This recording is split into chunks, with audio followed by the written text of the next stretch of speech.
জামাইরে শুধু মাছের কথা কইছিলাম, ব্রাহ্মণবাড়িয়া যাইতেছিল তো ভাবছিলাম ওইদিকে যেহেতু নদী আছে, নদী থেকে ভালো মাছ পাইলে মাছ নিয়ে আসতো। মাছের স্বাদ যে এইভাবে মিটাইবো আসলে আমি কল্পনাও করি নাই। যখন শুনছি যে গুড়া মাছ কিনছে তখন কিন্তু আমার শরীরে প্রায় 100 ডিগ্রি জ্বরের মতো আসা পড়ছে, কারণ ছোট মাছ কাটা, ছোট মাছ খাওয়াটা কিন্তু আমার কাছে একটা বিরক্তিকর মনে হয়। কিন্তু আমার জামাই আবার ছোট মাছটা খাইতে পছন্দ করে। তা আমি ভাবছিলাম নদীর মাছ যদি বড় যেমন আইর মাছ কিংবা বড় রুই মাছ পাই। মাছ আমি সাথে সাথে কাটতে পারি নাই, কারণ আমি কিন্তু বাড়ির কাজ নিয়ে, আমার বাপের বাড়ির কাজ নিয়ে কিন্তু অনেক ব্যস্ত।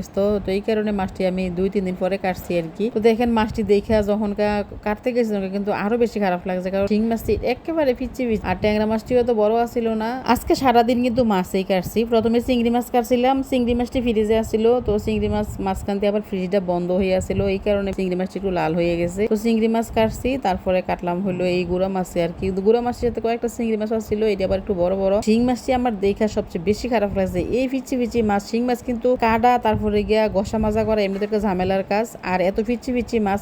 মাছটি কাটছি আর ভাবছি আমার জামাই কি দেখে মাছটি কিনলো, এই মাছটির মধ্যে কি এমন আছে যে এই মাছটি কিনতে হইলো। যখনকার মাছটি কিনতে গেছে তখন কত মাছটি দেখছে এত ছোট ছোট মাছ, আর হে জানে আমি যে ছোট মাছ পছন্দ করি না। আমারে সবসময় একটা কথা